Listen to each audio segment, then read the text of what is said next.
Madame la Présidente, Madame la Ministre, mes chers collègues, la France, un grand pays, cinquième puissance économique mondiale, seconde puissance maritime avec une zone économique exclusive de près de 12 millions de kilomètres carrés, juste après les États-Unis. Notre France, unie et indivisible, est pleine de richesses et de potentiel. Mais cette France forte et puissante dont nous parlons se compose également de territoires aux multiples réalités et spécificités. Saint-Barthélemy, Mayotte, Wallis et Futuna, Saint-Martin, la Guadeloupe, la Martinique, la Guyane, la Nouvelle-Calédonie, la Polynésie, la Réunion, Saint-Pierre-Miquelon, des territoires presque tous gangrénés par la pauvreté. Car de gouvernement en gouvernement, de président en président, Itouananou toujours Kari Soudri. D'année en année, depuis plus d'un demi-siècle, nous battons de records en matière d'inégalité. Dois-je vous rappeler qu'entre 20 et 45% des Français d'outre-mer vivent en dessous du seuil de pauvreté? Jusqu'à quand va-t-on accepter cette situation? Nos sociétés ultramarines sont au bord de l'explosion ou de l'implosion.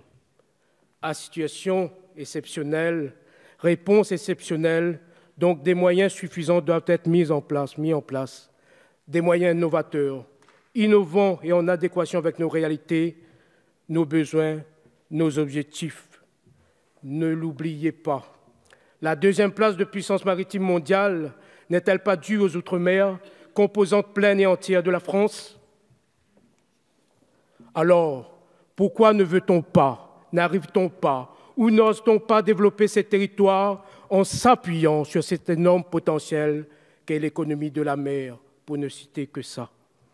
Y aurait-il une véritable volonté de ne pas prendre en compte la réalité ultramarine, économique, sociale et culturelle, par méconnaissance ou par mépris?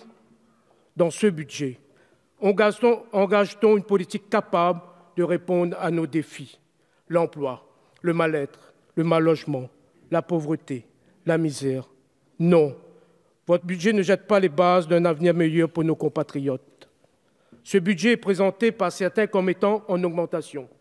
Bref, au mieux nous pourrions parler de stabilité, de continuité. Autrement dit, ces orientations refusent toute sortie de crise conjoncturelle et structurelle. Car c'est un budget qui dit aux personnes âgées, privez-vous ou continuez à vivre dans la difficulté. Aux jeunes, continuez à galérer. Aux privés d'emploi, ne comptez plus sur un petit contrat pour survivre. Aux planteurs, débrouillez-vous avec les règles européennes. Aux demandeurs de logement, patientez toujours encore. Pourtant, Madame la Ministre, vous le savez, nous avons des atouts. Alors pourquoi n'en voit-on qu'une trace dans ce budget? Oui, les populations ultramarines veulent des orientations ambitieuses et innovantes. Le moment est venu de donner à nos territoires les outils de développement afin d'éradiquer l'apartheid social qui se creuse un peu plus chaque jour. Nous voulons d'une agriculture écologique et paysanne, source d'emploi et de santé, d'une gestion raisonnable et raisonnée de la mer et de ses ressources, d'une valorisation des savoir-faire ancestraux uniques, comme par exemple les plantes médicinales, d'une convergence des politiques pour arriver à être un territoire à énergie positive. Voilà des exemples. Et faisons des Outre-mer des terres d'expérimentation et d'adaptation, des laboratoires de l'évolution politique. Des outils institutionnels existent pour encadrer et permettre tout cela. Ce sont les articles 37-1, 72, 73 et 74 de la Constitution, entre autres. C'est aussi l'article 349 du traité européen. Alors, qu'attendez-vous pour accorder les moyens nécessaires à l'épanouissement économique de nos territoires dans un esprit de confiance et de fraternité? À l'État français, n'ayez pas peur. Soyez certains que les Outre-mer veulent s'émanciper pour œuvrer au rayonnement de la France à travers le monde, car nous les capables. Mais vos orientations budgétaires sont autant d'attaques portées au cœur de l'économie sociale et solidaire. Elles remettent en cause le fragile équilibre social et ne réduisent en rien les inégalités économiques. Aussi une citation. Pour un politique, le pire des choses, c'est l'irresponsabilité. Il est tard, mais pas trop tard, pour prendre des mesures significatives, disait Paul Vergès au Sénat. Et c'est plus que d'actualité.